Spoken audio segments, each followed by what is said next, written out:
Hello students, welcome back to my channel Shubham lecturer. जितने भी student 1 मार्च को 12th फिजिक्स का पेपर देने वाले हैं वो आज के इस वीडियो को शुरू से लेकर लास्ट तक देखेंगे, क्योंकि ये क्लास 12 फिजिक्स का एक महा मैराथन क्लास है। देखिए, लगभग 1 घंटे की ये क्लास है और जो भी स्टूडेंट इस वीडियो को शुरू से लेकर लास्ट तक देख लेगा, समझ लीजिए उसका फिजिक्स में 70 में 65 प्लस पक्का हो जाएगा।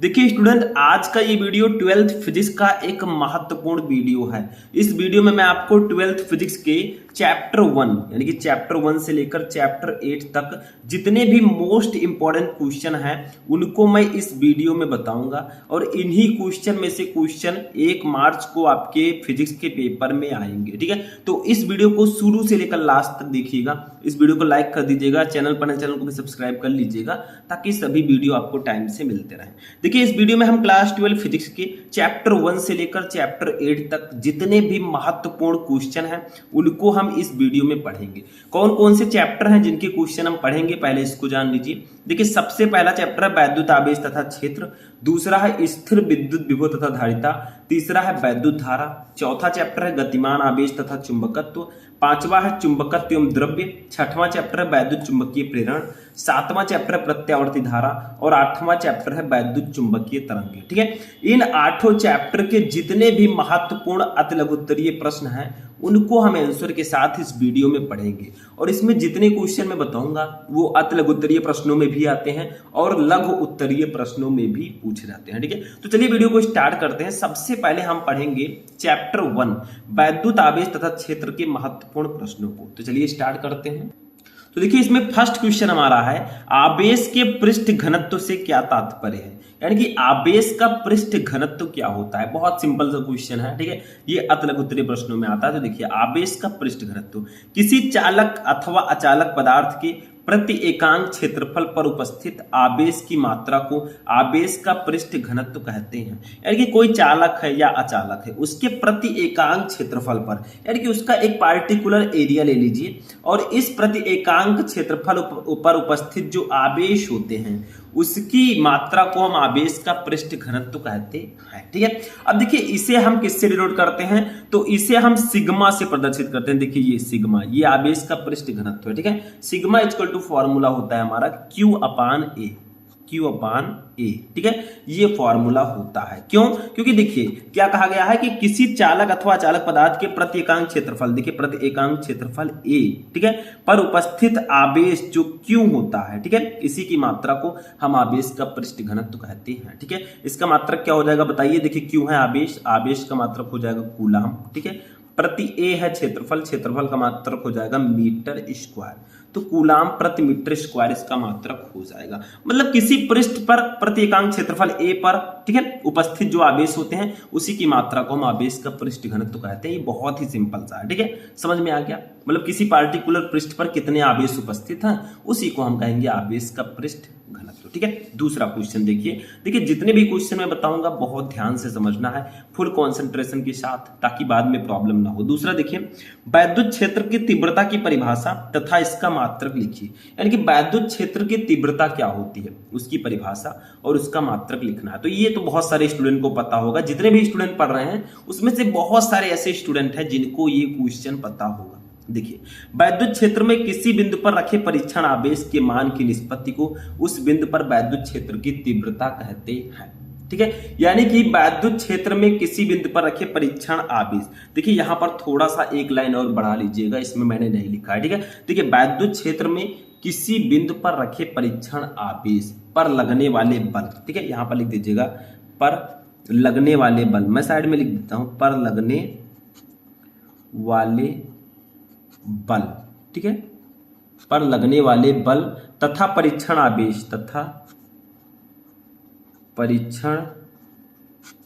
आवेश ठीक है, तथा परीक्षण आवेश, इतना मैंने लिखा नहीं था। ठीक है, आवेश के मान की निष्पत्ति को उस बिंदु पर वैद्युत क्षेत्र की तीव्रता कहते हैं। यानी कि वैद्युत क्षेत्र में किसी बिंदु पर रखे परीक्षण आवेश, मान लीजिए वैद्युत क्षेत्र है उसमें परीक्षण आवेश रखा हुआ, तो उस परीक्षण आवेश पर लगने वाले बल तथा उस परीक्षण आवेश के मान के अनुपात को या निष्पत्ति को हम उस बिंदु पर वैद्युत क्षेत्र की तीव्रता कहेंगे।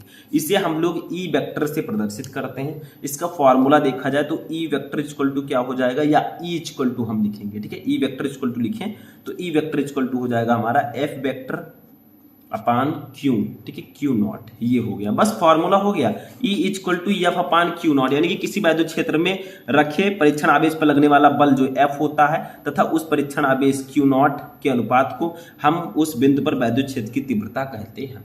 यहाँ पर एफ क्या है, परीक्षण आवेश पर लगने वाला बल, क्यू नॉट है परीक्षण आवेश, ठीक है। इसका मात्रक क्या होगा बता दीजिए आप लोग, मात्रक, ठीक है, what is the unit of intensity of electric field, यानी कि इंटेंसिटी ऑफ इलेक्ट्रिक फील्ड का मात्रक क्या होता है। तो देखिए एफ है बल, बल का मात्रक हो जाएगा न्यूटन, ठीक है, और प्रति क्यू है आवेश, आवेश का मात्रक हो जाएगा कूलाम, तो इसका मात्रक होगा न्यूटन प्रति कूलाम, ठीक है, ये इसका मात्रक हो जाएगा। बस हो गया, दो क्वेश्चन समझ में आ गया। चलिए नेक्स्ट क्वेश्चन देखते हैं। देखिए अभी हम फर्स्ट चैप्टर पर ही हैं, हमें टोटल 8 चैप्टर के क्वेश्चंस पढ़ने हैं, तो भैया अब आपको पढ़ना होगा, समय है नहीं, फिजिक्स में तो बिल्कुल समय नहीं है, तो आज पढ़ लीजिए ताकि कल आपको पछताना ना पड़े, ठीक है। तो जितने क्वेश्चन मैं बता रहा हूँ फुल कॉन्सेंट्रेशन के साथ इसको देख लीजिएगा, ठीक है, और समझ जाइएगा। जो क्वेश्चन आप बिल्कुल जानते हैं उसको नहीं देखेंगे तो भी चलेगा, लेकिन जो नहीं जानते उनको जरूर देखना है। चलिए आगे बढ़ते हैं, नेक्स्ट क्वेश्चन। अब देखिए तीसरा क्वेश्चन जो है ये एक न्यूमेरिकल है। अब देखिए हम फिजिक्स की बात करें, फिजिक्स में हमें 65 प्लस लेकर आना है और हम न्यूमेरिकल ना पढ़ें तो समझ लीजिए बेकार है, क्योंकि फिजिक्स में न्यूमेरिकल तो आएंगे ही। देखिए 5 × 10⁻⁸ कूलाम, ठीक है, कूलाम बिंदु आवेश से कितनी दूरी पर वैद्युत क्षेत्र की तीव्रता 450 वोल्ट होगी, यानी कि आपको वैद्युत क्षेत्र की तीव्रता निकालनी है। अभी मैंने फॉर्मूला आपको बताया था, ठीक है। देखिए यहाँ पर दूसरा फॉर्मूला लगेगा। देखिए हमें सबसे पहले जो दिया गया उसको लिखेंगे, 5 × 10⁻⁸ कूलाम आवेश दिया गया, तो क्यों हमें दिया गया है कितना, 5 × 10⁻⁸ कूलाम, ठीक है, ये हमें क्यू की वैल्यू दी गई है। उसके बाद में देखिए बिंदु आवेश से कितनी दूरी पर वैद्युत क्षेत्र की तीव्रता 450 वोल्ट होगी, हमें ई दिया गया है। देखिए वैद्युत क्षेत्र की तीव्रता होगी 450 वोल्ट प्रति मीटर, वोल्ट प्रति मीटर, ठीक है, ई हमें दिया गया। हमें निकालना क्या है, कितनी दूरी पर, यानी कि हमें आर निकालना है, ठीक है। तो इसका एक फॉर्मूला होता है, वो आप लोग ध्यान रखिएगा, बहुत इंपॉर्टेंट फॉर्मूला है, ठीक है। क्या होता है, ई इक्वल टू, एक फॉर्मूला होता है 1/4πε0, 1/4πε0 इंटू Q/r², ठीक है, ये फॉर्मूला होता है, इसी पर हम रख देंगे। लेकिन देखिए हमें निकालना क्या है, आर निकालना है, तो इस r² को इधर ले आएंगे, इस ई को इसके नीचे ले आएंगे, तो हमारा हो जाएगा r² इक्वल टू हो जाएगा 1/4πε0 की वैल्यू पता है 9 × 10⁹ होता है, ठीक है, इंटू क्यू की वैल्यू हमें दी गई है, देखिए 5 × 10⁻⁸ अपान r² है, तो ई इसके नीचे आ जाएगा, ई की वैल्यू है 450, या पहले ई ले आते हैं ऐसे, ठीक है, ले आइए हम। अब देखिए r² इक्वल टू हमारा क्या हो जाएगा, देखिए इसका गुणा होगा 9 का 5 से, तो 9 5 जा 45, यानी कि 9 × 5 = 45 इंटू 10⁻9 है, 10�8 है, तो 9 में से 8 जाएगा तो 10 बचेगा, या 10⁻1 लिख सकते हैं, अपान ई की वैल्यू कितनी दी गई है 450, ठीक है, हो गया। अब देखिए यहाँ पर क्या करेंगे, r² इक्वल टू हो जाएगा, देखिए ये ऊपर वाला 450 हो जाएगा, 45 का 10 से गुणा होगा 450, ये अपान 450 दोनों कट जाएंगे, तो हमारा हो जाएगा r² इक्वल टू 1 आ गया, ठीक है, कितना आ गया 1। तो यहाँ पर r = कितना हो जाएगा, देखिए 1 का अंडर रूट कर देंगे, क्योंकि स्क्वायर हटेगा तो इधर ये आ जाएगा, ठीक है, इतना हो गया, समझ में आ रहा है। अब 1 का अंडर रूट हम करेंगे भैया, तो r = हमारा 1 ही आएगा, ठीक है, 1, समझ में आया, ये देखिए, ठीक, समझ में आ रहा है, कोई प्रॉब्लम तो नहीं है, बहुत सिंपल सा, ठीक है, तो 1 मीटर ये आ जाए, ठीक है, बस हो गया। ये क्या हुआ, ये हमारा सॉल्व हो चुका है, बस 1 मीटर हमारा आंसर आ जाएगा, ठीक, समझ में आ गया। चलिए नेक्स्ट क्वेश्चन देखते हैं। अब देखिए ये जो हमारा क्वेश्चन है ये भी बहुत ज्यादा इंपॉर्टेंट क्वेश्चन है। देखिए क्या है, गॉस की प्रमेय क्या है, यानी कि गॉसेस थ्योरम क्या है, ये आपको बताना है। बहुत सिंपल सा है, देखिए क्या है, गॉस की प्रमेय, पहले हेडिंग डालेंगे फिर लिखेंगे, किसी बंद पृष्ठ से गुजरने वाला वैद्युत फ्लक्स उस पृष्ठ द्वारा परिबद्ध कुल आवेश का 1/ε0 गुना होता है। यही गॉस का प्रमेय है, मतलब किसी बंद पृष्ठ से गुजरने वाला वैद्युत फ्लक्स जो है वो उस पृष्ठ द्वारा परिबद्ध कुल आवेश का 1/ε0 गुना होता है, ठीक है। तो देखिए जो विद्युत फ्लक्स होता है φe, इसको फाई से डिनोट कर, फाई इक्वल टू क्या है, किसी बंद पृष्ठ से गुजरने वाला वैद्युत फ्लक्स फाई ई जो है उस पृष्ठ द्वारा परिबद्ध कुल आवेश का, यानी कि कुल आवेश का कितना गुना होगा, 1/ε0 गुना होगा। यही है गॉस का प्रमेय, या इसी को आप लिख सकते हैं phi E equal to Q का 1 से गुणा होगा क्यू अपान एप्सिलॉन नॉट। बस हो गया, यही है आपका गॉस का प्रमेय। कोई प्रॉब्लम तो नहीं है, बहुत सिंपल सा, इसमें कुछ है ही नहीं। तो इसको भी नोट कर लीजिए, तब हम देखेंगे नेक्स्ट क्वेश्चन। ठीक है, नोट कर लीजिए इसको। अब देखिए नेक्स्ट क्वेश्चन हमारा क्या है, बहुत ही ज्यादा इंपॉर्टेंट ये क्वेश्चन है। देखिए, एक माइक्रोकूलाम के दो बराबर एवं विपरीत प्रकार के आवेश 2 मिलीमीटर की दूरी पर रखे हैं। इस विद्युत द्विध्रुव का द्विध्रुव आघूर्ण ज्ञात कीजिए। मतलब देखिए, ये हमारे हैं दो बराबर एवं विपरीत प्रकार के आवेश एक दूसरे से 2 मिलीमीटर की दूरी पर रखे हैं। तो इन दोनों के बीच की दूरी 2l होती है। तो इनकी टोटल वैल्यू है 2l होता है, तो ये 2 मीटर दिया गया है, 2 मिलीमीटर। ठीक है, 2 मिलीमीटर दिया गया, तो ऐसे लिख देंगे। ठीक है, अब देखिए दो बराबर परंतु विपरीत प्रकार के आवेश, जैसे 1 माइक्रोफैरड का ये है, ये प्लस में ले लीजिए, और 1 माइक्रोफैरड का ये माइनस में समझ लीजिए। ठीक है, तो यहाँ पर पहले जो दिया गया है उसको नोट कर लीजिए। देखिए हमें यहाँ पर क्या दिया गया है, क्यू दिया गया है। क्यू इक्वल टू कितना दिया गया है, एक माइक्रोकूलाम, 1 माइक्रोकूलाम। अब सबसे पहले इसको क्या करेंगे, हम कूलाम में कन्वर्ट करेंगे। सिंपल सा है। ठीक है, कूलाम में हमें कन्वर्ट करना पड़ेगा।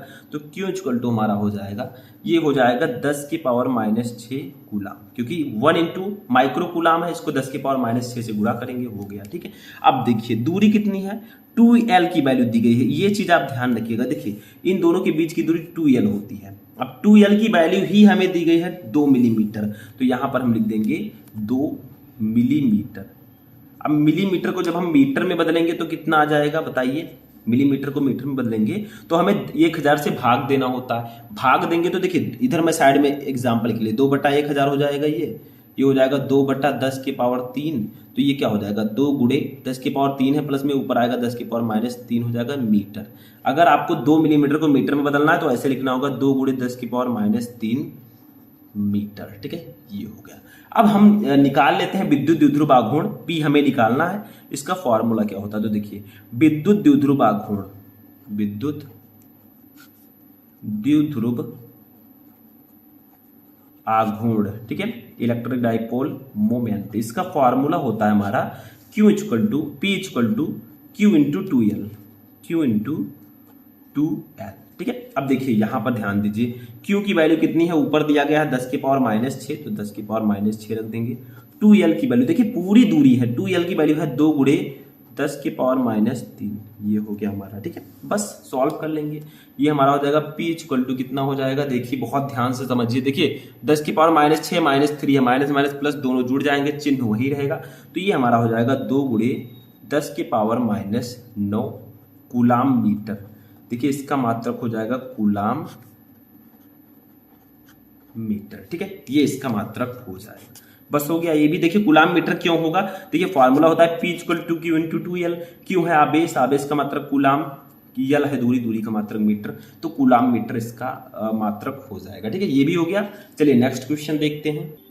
अब देखिए नेक्स्ट क्वेश्चन हमारा 6 नंबर देखिए, वैद्युत विभव की परिभाषा दीजिए तथा इसकी बीमा लिखिए। हमारे दूसरे चैप्टर का क्वेश्चन है, एक चैप्टर से हमने 5 क्वेश्चन पढ़ लिए। अब ये है स्थिर विद्युत विभव तथा धारिता चैप्टर का क्वेश्चन। देखिए क्या है, वैद्युत विभव क्या होता है, इसकी परिभाषा दीजिए तथा इसकी बीमा लिखिए। देखिए वैद्युत विभव क्या होता है, वैद्युत क्षेत्र में किसी बिंदु पर वैद्युत विभव परीक्षण आवेश प्लस Q0 को अनंत से उस बिंदु तक लाने में किए गए कार्य W तथा परीक्षण आवेश के मान की निष्पत्ति के बराबर होता है। यानी कि वैद्युत विभव जो होता है वो परीक्षण आवेश को अनंत से उस बिंदु तक लाने में जो किया गया कार्य W है तथा परीक्षण आवेश जो Q0 है, इन दोनों के अनुपात को ही हम वैद्युत विभव कहते हैं। ठीक है, ये समझ में आ गया, सिंपल सा है। देखिए इसका फॉर्मूला क्या होगा, ये चीज समझिए। देखिए विभव को हम V से डिनोट करते हैं, लिख दीजिए इसे V से प्रदर्शित करते हैं। किससे, V से प्रदर्शित करते हैं, प्रदर्शित करते हैं। ठीक है, इसे V से प्रदर्शित करते हैं। तो फॉर्मूला हमारा क्या हो जाएगा, देखिए फॉर्मूला होगा V इक्वल टू, देखिए परीक्षण आवेश को अनंत से किसी बिंदु तक लाने में किया गया कार्य W है तथा परीक्षण आवेश के अनुपात को ही हम कहते हैं। तो ये हमारा फॉर्मूला हो जाएगा। ठीक है, अब बात आती है कि इसका मात्रक क्या होगा, ये भी जानना जरूरी है, बीमा भी पूछा गया है। तो इसका मात्रक क्या होगा बताइए, मात्रक हेडिंग डालेंगे और यहां पर हम लिख देंगे। देखिए मात्रक क्या होगा, W है कार्य का मतलब जूल प्रति, क्यों है आवेश, आवेश का मात्रक कूलाम, जूल प्रति कूलाम भी लिख सकते हैं, या विभव का मात्रक वोल्ट भी होता है, दोनों लिख सकते हैं। ठीक है, अब हम ये भी जानेंगे कि इसकी बीमा क्या होगी, ये भी जानना जरूरी है। ठीक है, तो यहाँ पर लिख देंगे, एक हेडिंग देंगे हम बीमा। ठीक है, ऐसे लिख देंगे बीमा। अब बीमा क्या होगी, देखिए डब्लू की बीमा पहले हमें पता होना चाहिए। ठीक है, क्योंकि डब्लू की बीमा पता होगी तभी हम इसको कर पाएंगे। ठीक है, तो डब्लू की बीमा, कार की बीमा क्या होती है बताइए। कार की बीमा होती है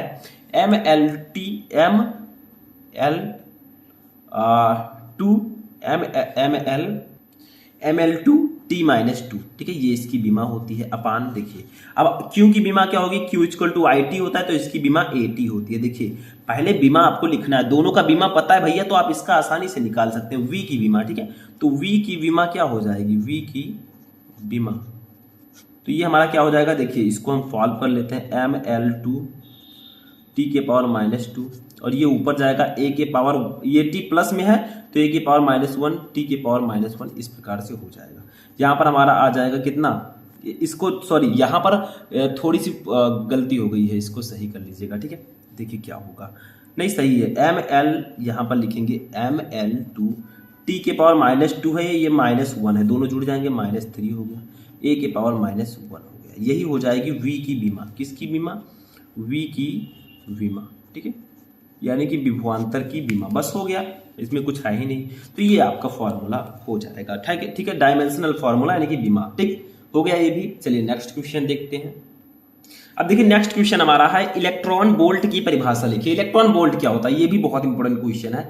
इलेक्ट्रॉन बोल्ट सिंपल सा, देखिए यह ऊर्जा का जूल की तुलना में बहुत छोटा मात्रक है, यानी कि ये भी ऊर्जा का मात्रक है लेकिन जूल की तुलना में बहुत छोटा है। इसको इस प्रकार परिभाषित किया गया है, देखिए एक इलेक्ट्रॉन वोल्ट EV, इसको EV से डिनोट करते हैं, वह ऊर्जा है जो कि एक इलेक्ट्रॉन आवेश, क्यों, एक इलेक्ट्रॉन में कितना आवेश होता है 1.6 × 10⁻⁻19 कूलम एक वोल्ट विभवांतर पर त्वरित होने पर अर्जित होता है। देखिए दो परिभाषाएं आप लिख सकते हैं, एक तो ये एक इलेक्ट्रॉन वोल्ट वह ऊर्जा है जो कि एक इलेक्ट्रॉन एक वोल्ट विभवांतर पर त्वरित होने पर प्राप्त होता है। इसका फॉर्मूला लिख दीजिए, कुछ है नहीं, देखिए एक इलेक्ट्रॉन वोल्ट इक्वल टू क्या होगा, एक इलेक्ट्रॉन वोल्ट इक्वल टू 1.6, इसका वैल्यू होता है इंटू 10⁻⁻19 जूल। ठीक है, ये इसकी वैल्यू होती है, ये चीज ध्यान रखिएगा। ठीक है, एक चीज और आती है कभी कभी कि एक MeV को जूल में व्यक्त कीजिए, तो एक MeV इक्वल टू क्या होता है, इसका फॉर्मूला क्या होगा 1.6 × 10⁻⁻13 जूल हो जाएगा। बस हो गया। ठीक है, ये MeV की वैल्यू होती है। बस हो गया, ये क्वेश्चन भी हमारा फिनिश हो चुका है। तो इसमें कुछ खास था नहीं, टाइम वेस्ट करने से फायदा है नहीं, तो ये भी आपका हो गया। चलिए नेक्स्ट क्वेश्चन देखते हैं। अब देखिए नेक्स्ट क्वेश्चन हमारा, ये तो बहुत सिंपल सा है। देखिए समविभव पृष्ठ से क्या तात्पर्य है, व्हाट इज इक्विपोटेंशियल सरफेस, बहुत इंपॉर्टेंट है, बहुत सिंपल सा भी है। देखिए समविभव पृष्ठ, नाम से स्पष्ट है, समविभव पृष्ठ, जिस पृष्ठ पर विभव समान हो। बस हो गया। देखिए किसी वैद्युत क्षेत्र में खींचा गया वह पृष्ठ जिस पर स्थित सभी बिंदुओं पर वैद्युत विभव बराबर हो, समविभव पृष्ठ कहलाता है।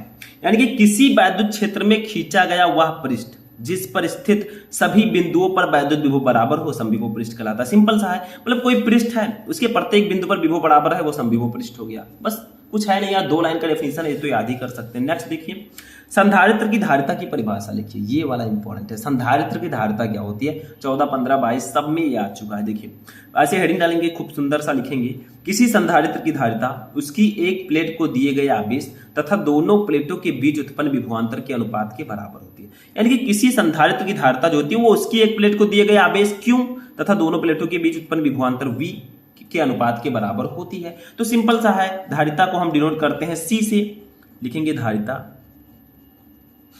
C इक्वल टू क्या हो जाएगा, देखिए क्या कहा गया, किसी एक प्लेट को दिए गए आवेश Q तथा दोनों प्लेटों के बीच उत्पन्न विभवांतर V इन दोनों के अनुपात के बराबर होती है। बस हो गया, ये आपका फॉर्मूला हो जाएगा। अब कुछ लोग कहेंगे ब्रिलियंट स्टूडेंट सर मात्रक क्या होगा, ठीक है, ये तो सिंपल से क्वेश्चन है, हलवा है बिल्कुल। ठीक है, मात्रक क्या होगा, क्यों है आवेश, आवेश का मात्रक कूलाम, ठीक है, कूलाम प्रति, V है विभवांतर, विभवांतर का मात्रक वोल्ट, या भैया इसका मात्रक हम फैरड भी लिखते हैं, क्या फैरड, मतलब धारिता का मात्रक हम फैरड भी लिखते हैं। हो गया, ठीक है, दोनों में से एक ही करना है। तो ये आपका हो जाएगा 9 नंबर क्वेश्चन। बहुत सिंपल से क्वेश्चंस हैं, जो क्वेश्चन मैं लेकर आया हूं देखिए ये लघु उत्तरीय प्रश्नों में भी आते हैं, लघु उत्तरीय प्रश्नों में भी आते हैं, तो मेहनत तो करना पड़ेगा, फ्री में कुछ मिलेगा नहीं भैया, मेहनत करेंगे तभी आगे बढ़ेंगे। चलिए आगे देखते हैं नेक्स्ट क्वेश्चन। अब देखिए नेक्स्ट क्वेश्चन हमारा है 10 पिको फैरेड का एक संधारित्र 50 वोल्ट बैटरी से जुड़ा है, संधारित्र में कितनी स्थिर विद्युत ऊर्जा संचित है। यानी कि 10 पिको फैरेड का एक संधारित्र है जो 50 वोल्ट बैटरी से जुड़ा हुआ है, संधारित्र में कितनी स्थिर विद्युत ऊर्जा संचित है। तो जो दिया गया उसको लिखिए। पहले हमें धारिता दी गई है सी की वैल्यू दी गई है 10 पिको फैरेड, 10 पिको फैरेड, ठीक है। इसको पहले फैरेड में बदलेंगे, तो पिको फैरेड को भैया फैरेड में बदलना है तो 10 की पावर माइनस 12 से गुणा करना होगा, सबको पता है ये फैरेड में हो जाएगा, ठीक है। ये हो गया, सिंपल सा है। अब देखिए क्या दिया गया, हमें विभव दिया गया वी दिया गया 50 वोल्ट, तो यहाँ पर 50 वोल्ट लिख देंगे, ये भी हो गया। अब हमें निकालना क्या है, हमें कितनी विद्युत ऊर्जा संचित है, यानी कि हमें यू निकालना है। यू तो निकाल लेंगे, एक फॉर्मूला लगाएंगे छोटा सा। वो फॉर्मूला क्या है देखिए, यू इक्वल टू फॉर्मूला होता है विद्युत ऊर्जा 1/2 CV स्क्वायर, ये फॉर्मूला होता है। इसी से हम निकाल सकते हैं कि कितनी विद्युत ऊर्जा इसमें संचित है, ठीक है। अब देखिए U इक्वल टू हमारा हो जाएगा कितना, 1/2, C की वैल्यू कितनी है ऊपर देखिए 10 × 10 की पावर माइनस 12, तो लिख देंगे हम 10 × या एक काम और कर सकते हैं हम लोग, C की वैल्यू हाँ चलिए लिखते हैं 10 × 10 की पावर माइनस 12, ठीक है, इंटू V स्क्वायर है तो 50 का स्क्वायर कर देंगे, या फिर इसे 50 × 50 भी हम लिख सकते हैं, ठीक है, हो गया। अब देखिए यहाँ पर क्या करेंगे, U इक्वल टू हम लिख सकते हैं, देखिए ये हो जाएगा 1/2, नहीं 1/2 को हम कट कर देंगे, देखिए कट कर सकते हैं, कहाँ से, कहीं से भी कट कर दीजिए इसको, यहाँ से हम कट कर देते हैं, चलिए इसी से कट कर देते हैं, ठीक। तो ये हमारा हो जाएगा 5 इंटू, देखिए ये 10 की पावर माइनस 12 हो जाएगा, इंटू ये 50 का 50 से गुणा होगा तो 2500 आएगा, 2500, सभी को पता है, हो जाएगा सिंपल सा। बस इसी को सॉल्व कर लीजिए। U इक्वल टू देखिए इसको लिख सकते हैं 5 इंटू, इस 25 को इधर ले आइए, 25 को हम इस प्रकार से भी लिख सकते हैं 25 इंटू 10 के पावर 2 लिख सकते हैं ना, मतलब 10 के पावर 2 का मतलब 100, तो 25 इंटू 100 यानी कि 2500, ठीक है, इंटू 10 की पावर माइनस 12 ऐसे लिख देंगे। यहाँ से U निकाल लेंगे सिंपली हम, U इक्वल टू देखिए 25 का 5 से गुणा होगा 125 हो जाएगा, इंटू 10 की पावर 2 है, ये 12 है, तो 12 में से 2 जाएगा, 10 की पावर माइनस 10 बचेगा, ठीक है। इतना समझ में आ रहा है ना। अब क्या करेंगे, यहाँ पर एक काम करेंगे हम, U इक्वल टू हम इसको लिख सकते हैं, देखिए थोड़ा शुद्ध कर लेंगे इसको हम, कैसे, देखिए यहाँ पर हम दशमलव ले आएंगे 1 और 2 के बीच में, ठीक है, तो 1 और 2 के बीच में लाएंगे तो 1.25 हो जाएगा, लेकिन हम 2 अंक इधर आए हैं तो 10 की पावर माइनस 10 है, इसका गुणा हो जाएगा 10 की पावर 2 से, तो ये 10 की पावर माइनस 8 बचेगा जूल, ठीक है। बस हो गया भैया, हो गया आंसर, यही हमारा U, बस सिंपल सा था, ठीक है। तो ये हमारा क्वेश्चन नंबर 10 हो जाएगा, इतना आ जाएगा विद्युत ऊर्जा, ठीक, समझ में आ गया। चलिए नेक्स्ट क्वेश्चन देखते हैं। अब देखिए नेक्स्ट क्वेश्चन हमारा 11 नंबर, विशिष्ट चालकता के लिए सूत्र मात्रक लिखिए। मतलब विशिष्ट चालकता क्या होता है, व्हाट इज स्पेसिफिक कंडक्टेंस। तो देखिए सिंपल सा इसका डेफिनेशन है, किसी चालक के पदार्थ के विशिष्ट प्रतिरोध की व्युत्क्रम को उस पदार्थ की विशिष्ट चालकता कहते हैं। यानी कि विशिष्ट प्रतिरोध की व्युत्क्रम को हम विशिष्ट चालकता कहते हैं, इसे सिग्मा से प्रदर्शित करते हैं। तो सिग्मा इक्वल टू क्या हो जाएगा, कहा गया है विशिष्ट प्रतिरोध की व्युत्क्रम को विशिष्ट चालकता कहते हैं, तो सिग्मा इक्वल टू 1/ρ हो जाएगा। रो क्या है, विशिष्ट प्रतिरोध है, ठीक है। अब बहुत सारे हमारे ब्रिलियंट स्टूडेंट कहेंगे अरे सर इसका मात्रक कौन बताएगा, मात्रक भी बता दीजिए ज्यादा अच्छा रहेगा, ठीक है। तो मात्रक इसका हम निकाल सकते हैं, देखिए एक इसका मात्रक होता है मोहोमीटर इनवर्स, मोहोमीटर इनवर्स, ठीक है, बस ऐसे लिख दीजिए, हो गया, ठीक। ये आपका फॉर्मूला हो जाएगा, सिंपल सा, ठीक, समझ में आया। चलिए आगे बढ़ते हैं। नेक्स्ट क्वेश्चन 12 नंबर, बहुत सिंपल सा, देखिए इलेक्ट्रॉनों के श्रांति काल पर तापक्रम के प्रभाव की व्याख्या कीजिए। यानी कि इलेक्ट्रॉनों के श्रांति काल पर टेम्परेचर किस प्रकार प्रभावित होता है ये आपको बताना है। तो देखिए ताप बढ़ाने पर आप लिख दीजिए, ताप बढ़ने पर श्रांति काल कम हो जाता है, श्रांति काल कम हो जाता है, ठीक है। तो देखिए क्वेश्चन था कि इलेक्ट्रॉनों के श्रांतिकाल पर तापक्रम के प्रभाव की व्याख्या कीजिए। तो ताप बढ़ने पर श्रांतिकाल कम हो जाएगा, यानी कि ताप बढ़ाएंगे तो श्रांतिकाल कम होगा, ताप घटाएंगे तो श्रांतिकाल ज्यादा होगा, मतलब एक दूसरे के इनवर्स होते हैं, व्युत्क्रम होते हैं, ठीक, ये भी हो गया। चलिए नेक्स्ट क्वेश्चन देखते हैं। अब देखिए नेक्स्ट क्वेश्चन हमारा है, तांबे के एक तार जिसकी अनुप्रस्थ काट 2 × 10⁻⁻6 मीटर स्क्वायर यानी कि क्षेत्रफल दिया गया है, इसमें 3.2 एम्पियर धारा प्रवाहित हो रही है, तार में प्रवाहित धारा घनत्व का मान ज्ञात कीजिए। यानी कि तांबे का एक तार है जिनकी अनुप्रस्थ काट का क्षेत्रफल 2 × 10⁻⁻6 मीटर स्क्वायर है, इसमें 3.2 एम्पियर धारा प्रवाहित हो रही है, तो तार में प्रवाहित धारा घनत्व का मान ज्ञात करना है। ठीक है, चलिए करते हैं सिंपल सा। देखिए पहले यहाँ पर ध्यान दीजिए, धारा घनत्व तो हमें दिया गया है जे। ठीक है, पहले हमें ए दिया गया है। ए क्या दिया गया है? ए की वैल्यू है 2 × 10⁻⁻6 मीटर स्क्वायर। ठीक है, मीटर स्क्वायर। उसके बाद हमें क्या दिया गया है? धारा आई दिया गया है। ठीक है, आई की वैल्यू है 3.2 एम्पियर, 3.2 एम्पियर। ठीक है, ये दो चीजें हमें दी गई हैं। हमें निकालना क्या है? धारा घनत्व निकालना है जे, तो जे हम निकाल लेंगे ऐसे, ये देखिए जे। ठीक है, तो यहां पर हम लिखेंगे धारा घनत्व, धारा घनत्व जे इक्वल टू फॉर्मूला हो जाएगा I/A। क्या हो जाएगा? I/A।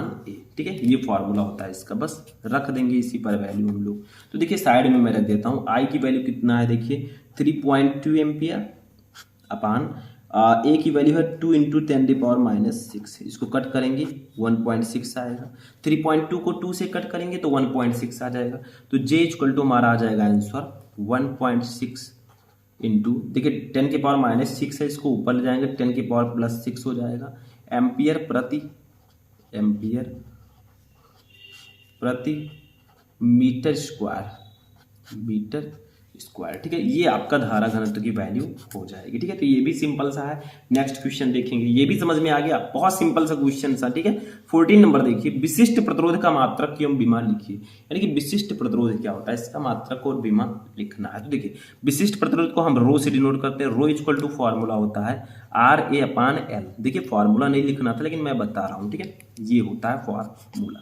अब इसका मात्रक हमें लिखना है, कैसे लिखोगे बताओ?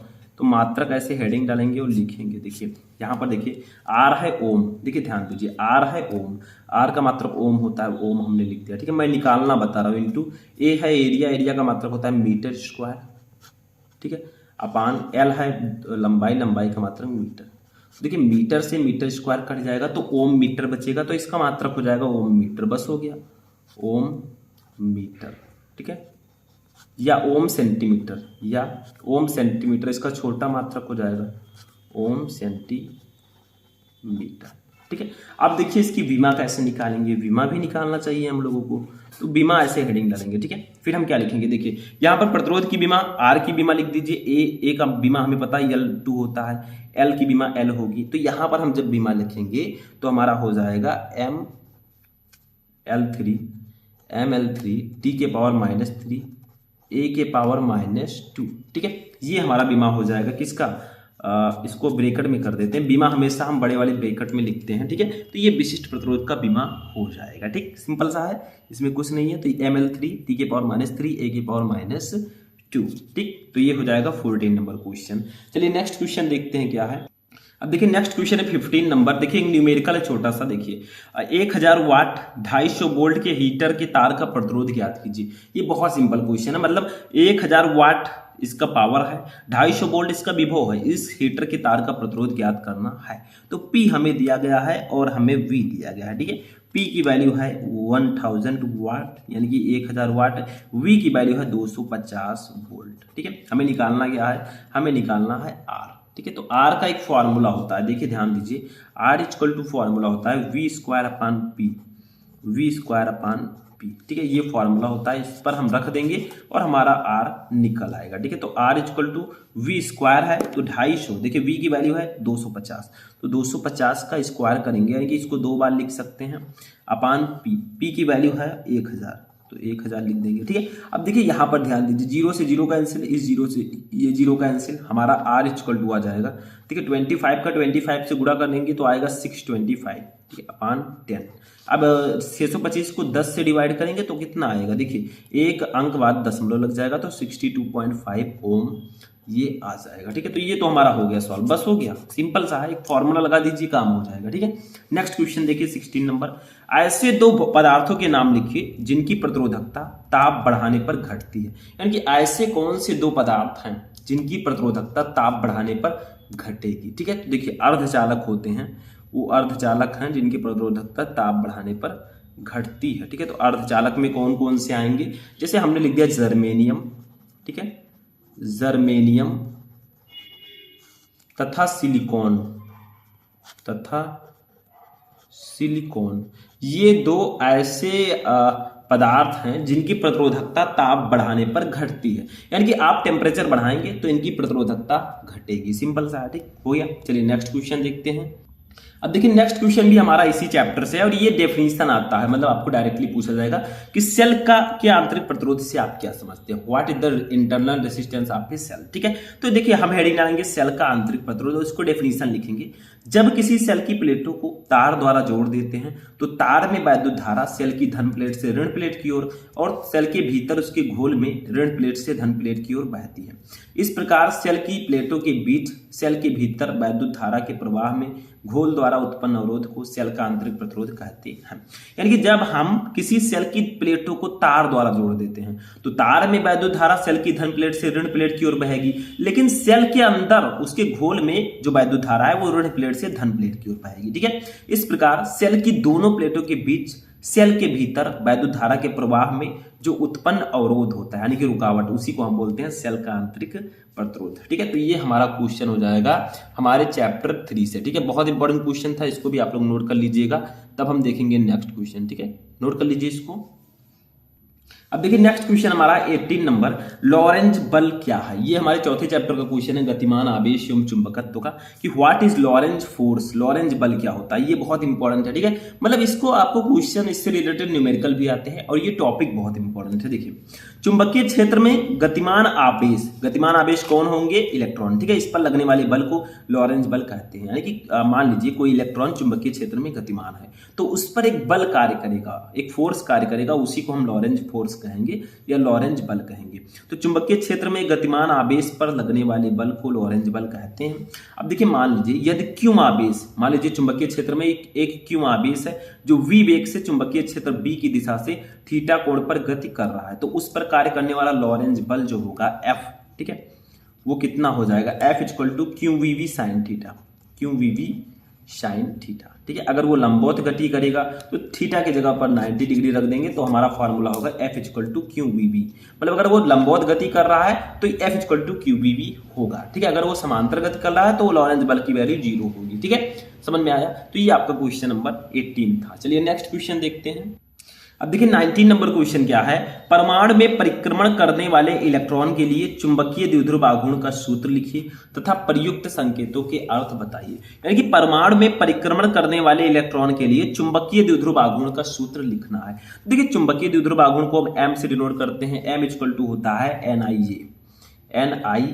ठीक है, ये फॉर्मूला होता है परमाणु में परिक्रमण करने वाले इलेक्ट्रॉन के लिए चुंबकीय द्विध्रुव आघूर्ण का। ठीक है, यहाँ पर N क्या है, पहले इसको देखिए। M है हमारा चुंबकीय द्विध्रुव आघूर्ण, N है फेरों की संख्या। ठीक है, ये हमारा N है।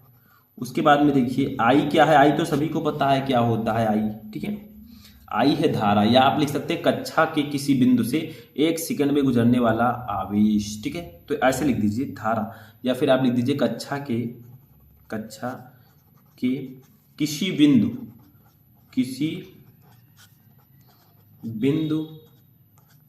से 1 सेकंड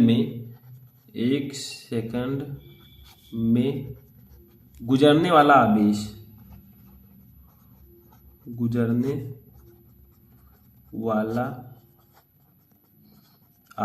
ठीक है, ये हमारा हो गया। अब देखिए ए क्या है, ए बहुत इंपॉर्टेंट है। ए है आपका लूप के परिच्छेद का क्षेत्रफल, यानी कि क्षेत्रफल समझ सकते हैं, तो हम लिखेंगे लूप के परिच्छेद का क्षेत्रफल। ठीक है, ये हमारा ए है। ठीक, तो ये हमारा हो जाएगा ए। समझ में आ गया 19 नंबर क्वेश्चन। चलिए नेक्स्ट क्वेश्चन देखते हैं। 20 नंबर देखिए, एक इलेक्ट्रॉन, ये एक न्यूमेरिकल है छोटा सा, इसको ध्यान दीजिएगा, बहुत इंपॉर्टेंट है। देखिए एक इलेक्ट्रॉन 0.1 न्यूटन प्रति एम्पियर मीटर के एक समान चुंबकीय क्षेत्र में लंबवत 10 की पावर 5 मीटर प्रति सेकंड की चाल से प्रवेश करता है। इलेक्ट्रॉन पर लॉरेंज बल की वैल्यू याद कीजिए। अभी हमने फॉर्मूला देखा ना, उसी पर ये लगेगा। देखिए हमें पहले बी दिया गया है, देखिए 0.1 न्यूटन प्रति एम्पियर मीटर के एक समान चुंबकीय क्षेत्र में। तो बी की वैल्यू हमें दी गई है कितना, 0.1 न्यूटन प्रति एम्पियर मीटर, ठीक है, ये हमें दी गई है बी की वैल्यू। अब देखिए इसमें लंबवत 10 की पावर 5 मीटर प्रति सेकंड की चाल से, यानी कि हमें वी दिया गया है कितना, वी दिया गया है 10 की पावर 5 मीटर प्रति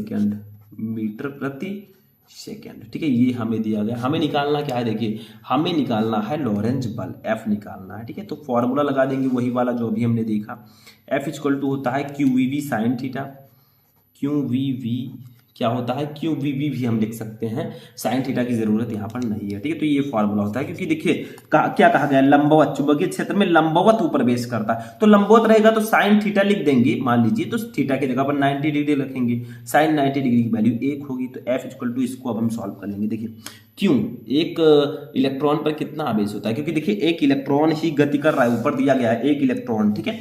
तो एक इलेक्ट्रॉन पर जो आवेश होता है उसको हम यहाँ पर लिख देंगे, ठीक है। एक इलेक्ट्रॉन पर आवेश होता है 1.6 इंटू 10⁻⁹, ठीक है, इंटू वी की वैल्यू है 10 की पावर 5 इंटू इस बी की वैल्यू है 0.1, ठीक है। इसी को सॉल्व कर लेंगे हम लोग, तो हमारा हो जाएगा एफ इक्वल टू, ठीक है, क्या हो जाएगा, एफ इक्वल टू, देखिए 1.6 इंटू 10 के पावर 19 में से 5 जाएगा, कितना बचेगा, देखिए 10 के पावर -19 में से 5 जाएगा -14 इंटू 0.1 को हम लिख सकते हैं 10 के पावर 1, ठीक है, कितना लिख सकते हैं 10 के पावर -1 ऐसे लिख सकते हैं, ठीक है, क्योंकि 0.1 है।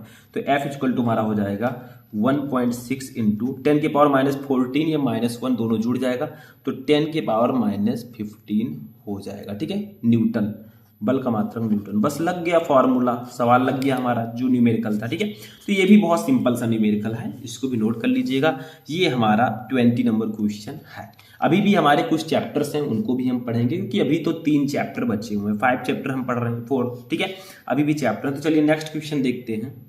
अब देखिए नेक्स्ट क्वेश्चन हमारा है, बहुत ध्यान से समझिएगा। एक लंबे सीधे तार में 10 एम्पियर वैद्युत धारा प्रवाहित हो रही है, यानी कि एक लंबा सीधा तार है जिसमें 10 सेंटीमीटर वैद्युत धारा प्रवाहित हो रही है। इससे 10 सेंटीमीटर दूरी पर स्थित बिंदु पर उत्पन्न चुंबकीय क्षेत्र की तीव्रता ज्ञात कीजिए, ठीक है। तो बहुत सिंपल है, सबसे पहले हमें धारा दी गई है कितना, आई दिया गया है 10 एम्पियर, ठीक है, कितना दिया गया है 10 एम्पियर, ठीक है। तो इसको ऐसे लिख देंगे 10 एम्पियर, ठीक है। उसके बाद में देखिए क्या दिया गया है, हमें आर दिया गया है 10 सेंटीमीटर दूरी, मतलब 10 सेंटीमीटर दिया गया है। इसको पहले मीटर में बदलेंगे, तो सेंटीमीटर को मीटर में बदलना है तो 100 से भाग देना होगा, 100 से भाग देंगे तो इसको हम लिख सकते हैं 10 गुणे 10 के पावर -2 मीटर, ठीक है, ऐसे लिख सकते हैं। हमें निकालना क्या है, चुंबकीय क्षेत्र की तीव्रता बी निकालना है, ठीक है। तो चलिए निकालते हैं। इसका फॉर्मूला होगा एक, लिखेंगे यहाँ पर चुंबकीय क्षेत्र की तीव्रता, ठीक है, ये हमारा होगा। अब देखिए यहाँ पर B इक्वल टू हमारा हो जाएगा कितना, ध्यान दीजिएगा, B इक्वल टू फॉर्मूला होगा μ0/4 pi into I upon r, ठीक है, ये फॉर्मूला होता है जो इसका, ठीक है, चुंबकीय क्षेत्र की तीव्रता का। इसी पर रख देंगे हम लोग, बल लग जाएगा, ठीक है। तो B इक्वल टू, देखिए μ0/4 पाई की एक वैल्यू होती है, वो 10 के पावर -7 होती है, मैंने बताया था। I की वैल्यू देखिए ऊपर कितना है 10 एम्पियर, तो इसको 10 लिख देंगे, ठीक है।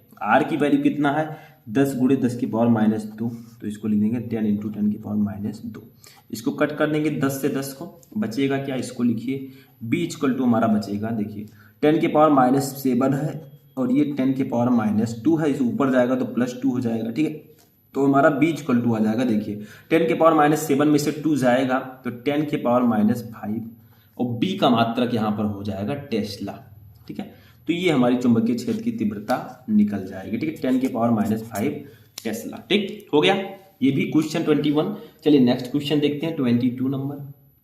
अब देखिए 22 नंबर क्वेश्चन है, एम्पियर का परिपथीय नियम लिखिए। भी इसी चैप्टर का क्वेश्चन है कि what is the amperes circuit law. ठीक है, देखिए किसी बंद वक्र के परितः चुंबकीय क्षेत्र की तीव्रता का रेखा समाकलन उस बंद वक्र द्वारा घिरे क्षेत्रफल में से गुजरने वाली कुल विद्युत धारा का म्यू नॉट गुना होता है। यानी किसी बंद वक्र के परितः चुंबकीय क्षेत्र की तीव्रता का रेखीय समाकलन। ठीक है, यानी कि चुंबकीय क्षेत्र की तीव्रता देखिए हम यहाँ पर ऐसे करेंगे और देखिए ये क्लोज इंटीग्रेशन है। ठीक है, बंद पृष्ठ। ठीक है, इसकी ये सी है बंद पथ की सीमा।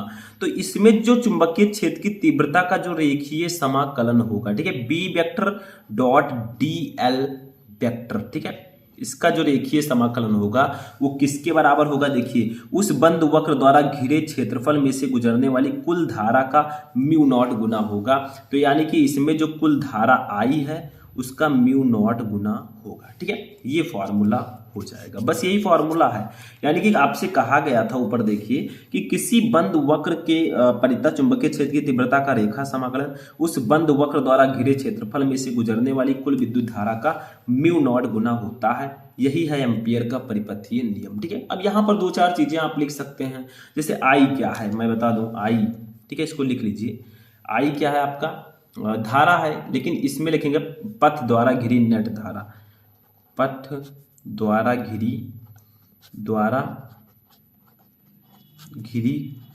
नेट धारा, नेट धारा। ठीक है, उसके बाद में हम देखेंगे म्यू नॉट तो पता ही है, निर्वात की चुंबकशीलता। सी क्या है, जैसे यहां पर छोटा सा सी मैंने लगाया है, ये है बंद पथ की सीमा, लिमिट। ठीक है, बंद पथ की सीमा। ठीक है, ये हो जाएगा, समझ में आ गया। अब देखिए नेक्स्ट क्वेश्चन देखते हैं 23 नंबर, ये बहुत इंपॉर्टेंट क्वेश्चन है। देखिए 23 नंबर क्या है, दो समांतर धारावाही ऋजुरेखीय तारों के बीच लगने वाले बल का सूत्र ज्ञात कीजिए। यानी कि दो समांतर धारावाही ऋजुरेखीय तार हैं, इनके बीच लगने वाले बल का सूत्र आपको निकालना है। ठीक है, तो कैसे निकालेंगे, तो इनका फॉर्मूला हो जाएगा F/L इक्वल टू फॉर्मूला होगा, देखिए mu naught upon 2 pi into I1 I2 upon R। ठीक है, और इसका मात्रक क्या हो जाएगा, मात्रक भी आप लिख सकते हैं, चलिए पहले इतना लिख देते हैं हम लोग। ये फॉर्मूला होगा दो समांतर धारावाही ऋजुरेखीय तारों के बीच लगने वाले बल का सूत्र। यहाँ पर F/L equal to mu naught upon 2 pi into I1 I2 upon R।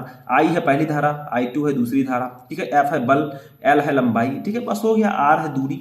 तो इसका मात्रक क्या होगा, देखिए F/L है यानी कि F न्यूटन प्रति मीटर। ठीक है, न्यूटन प्रति इस प्रकार से भी आप लिख सकते हैं, देखिए न्यूटन मीटर। ठीक है, न्यूटन प्रति मीटर लिख दीजिए, बस हो गया, इसका मात्रक हो जाएगा। तो ये फॉर्मूला होगा दो समांतर धारावाही ऋजुरेखीय तारों के बीच लगने वाले बल का। ठीक हो गया, चलिए नेक्स्ट क्वेश्चन देखते हैं। अब देखिए नेक्स्ट क्वेश्चन है 24 नंबर, देखिए नतिकोण से क्या समझते हैं। ये 5वें चैप्टर का क्वेश्चन है चुंबकत्व एवं द्रव्य से, कि नतिकोण क्या होता है, नतिकोण से आप क्या समझते हैं। तो देखिए नतिकोण हेडिंग डालेंगे, लिखेंगे नतिकोण वह कोण है जो चुंबकीय यामोत्तर में पृथ्वी के चुंबकीय क्षेत्र BE की दिशा तथा क्षैतिज दिशा के बीच बनता है। यानी कि ये चुंबकीय क्षेत्र BE की दिशा और क्षैतिज दिशा के बीच बनता है, ये नतिकोण होता है। तो नतिकोण वह कोण है जो चुंबकीय यामोत्तर में पृथ्वी के चुंबकीय क्षेत्र BE की दिशा, देखिए BE का मतलब क्या होगा, E का मतलब अर्थ, B का मतलब चुंबकीय क्षेत्र की तीव्रता। तो ये पृथ्वी के चुंबकीय क्षेत्र की दिशा तथा क्षैतिज दिशा के बीच बनता है। 25 नंबर देखिए क्या है, दिक्पात कोण से आप क्या समझते हैं। तो इसका भी सिंपल सा आंसर होगा, देखिए दिक्पात कोण। ठीक है, पृथ्वी की सतह पर किसी स्थान पर भौगोलिक यामोत्तर तथा चुंबकीय यामोत्तर के बीच बने न्यून कोण को उस स्थान के लिए दिक्पात कोण कहते हैं। इसे अल्फा से प्रदर्शित करते हैं। यानी कि पृथ्वी की सतह पर किसी स्थान पर भौगोलिक यामोत्तर तथा चुंबकीय यामोत्तर के बीच बने न्यून कोण को उस स्थान के लिए दिक्पात कोण कहते हैं। एक लाइन में कहें तो क्या कहेंगे, भौगोलिक यामोत्तर तथा चुंबकीय यामोत्तर के बीच बने न्यून कोण को दिक्पात कोण कहते हैं, बस हो गया, इसमें भी कुछ नहीं है। ठीक है, एक क्वेश्चन और देखिए, इसमें इसी चैप्टर का देखिए, न्यूमेरिकल है, यदि पृथ्वी के किसी स्थान पर पृथ्वी के चुंबकीय क्षेत्र के ऊर्ध्वाधर घटक का मान क्षैतिज घटक के मान का √3 गुना है, तो उस स्थान पर नतिकोण का मान क्या होगा। तो देखिए यहाँ पर क्या कहा गया है कि किसी स्थान पर पृथ्वी के चुंबकीय क्षेत्र के ऊर्ध्वाधर घटक का मान क्षैतिज घटक के मान का √3 गुना है। तो ऊर्ध्वाधर घटक को हम 20 डिनोट करते हैं, तो इसकी वैल्यू जो है वो क्षैतिज घटक का अंडर रूट 3 गुना है तो अंडर रूट 3h हो जाएगा। h है क्षैतिज घटक, v है ऊर्ध्वाधर घटक। ठीक है, तो देखिए यहाँ पर क्षैतिज घटक ऊर्ध्वाधर घटक का मान क्षैतिज घटक के मान का अंडर रूट 3 गुना है। तो आपसे पूछा जा रहा है कि उस स्थान पर नतिकोण का मान कितना होगा। ठीक है, तो नतिकोण को हम थीटा से प्रदर्शित करते हैं, इसको निकालना है। तो इसका फॉर्मूला होता है, देखिए उसी से निकाल लेंगे। tan theta equal to formula होता है v अपान एच। ठीक है, ये फॉर्मूला होता है, तो ऐसे हम लिख देंगे। अब इसी पर रख देंगे हम लोग। देखिए v की वैल्यू कितनी है, अंडर रूट 3h और h की वैल्यू है h से h कैंसिल हो जाएगा, तो हमारा हो जाएगा tan थीटा इक्वल टू हो जाएगा अंडर रूट 3। ठीक है, इतना आ गया। अब बताइए tan के किस डिग्री का मान अंडर रूट 3 होता है, तो tan 60 डिग्री का मान, तो थीटा इक्वल टू हम लिख सकते हैं 60 डिग्री, क्योंकि tan 60 डिग्री का मान होता है अंडर रूट 3। तो ये हो गया, यही हमारा हो जाएगा नतिकोण। ठीक है, नतिकोण थीटा इक्वल टू 60 डिग्री। बस हो गया, ये भी सिंपल सा था। चलिए नेक्स्ट क्वेश्चन देखते हैं। अब देखिए नेक्स्ट क्वेश्चन जो हमारा है ये वैद्युत चुंबकीय प्रेरण चैप्टर से है। देखिए वैद्युत चुंबकीय प्रेरण का लेंज का नियम क्या है, तो लेंज का नियम तो आप हाई स्कूल से ही पढ़ते आ रहे हैं, बहुत इजी है। देखिए किसी परिपथ में प्रेरित विद्युत वाहक बल अथवा प्रेरित धारा की दिशा सदैव ऐसी होती है कि यह उस कारण का विरोध करती है जिससे वह स्वयं उत्पन्न होती है। यही लेंज का नियम है, शुरू से ही आप पढ़ते आ रहे हैं कि किसी परिपथ में प्रेरित विद्युत वाहक बल अथवा प्रेरित धारा की दिशा सदैव ऐसी होती है कि यह उस कारण का विरोध करती है जिससे वह स्वयं उत्पन्न होती है। 28 नंबर क्वेश्चन देखिए हो गया। भंवर धाराओं से आप क्या समझते हैं, ये बहुत इंपॉर्टेंट है, ये आता रहता है हमारे प्रत्यावर्ती धारा चैप्टर का ये क्वेश्चन है, ध्यान दीजिएगा।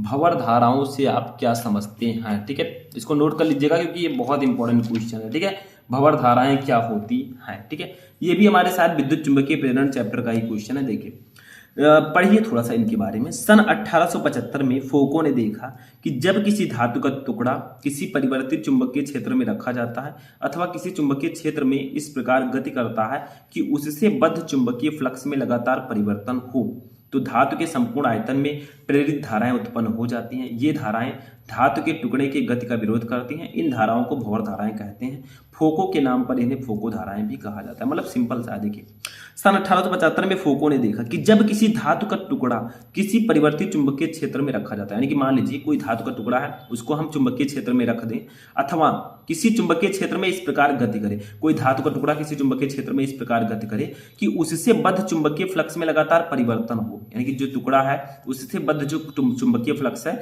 उसमें लगातार परिवर्तन हो, तो धातु के संपूर्ण आयतन में प्रेरित धाराएं उत्पन्न हो जाती हैं। ठीक है, और ये धाराएं धातु के टुकड़े की गति का विरोध करती हैं। इन धाराओं को भंवर धाराएं कहते हैं और फोको के नाम पर इन्हें फोको धाराएं भी कहते हैं। ये बहुत सिंपल सा था। ठीक है, तो देखिए यहीं पर आज का ये हमारा इंटरेस्टिंग वीडियो फिनिश होता है। इस वीडियो में मैंने आपको 12th फिजिक्स के चैप्टर 1 से चैप्टर 8 तक सभी क्वेश्चन बताए। देखिए 2 चैप्टर के क्वेश्चन शायद मैंने इसमें नहीं बताया है, वो आप पढ़ लीजिएगा, मैंने पहले ही बता रखा। ठीक है, तो वो जाकर आप पढ़ लीजिएगा। तो आज का ये वीडियो बहुत ही इंपॉर्टेंट था। कैसा लगा आपको वीडियो पसंद आया वीडियो को लाइक कर दीजिएगा, चैनल पर नए चैनल को भी सब्सक्राइब कर लीजिएगा। तो हम मिलेंगे नेक्स्ट वीडियो में नेक्स्ट टॉपिक के साथ, तब तक के लिए जय हिंद।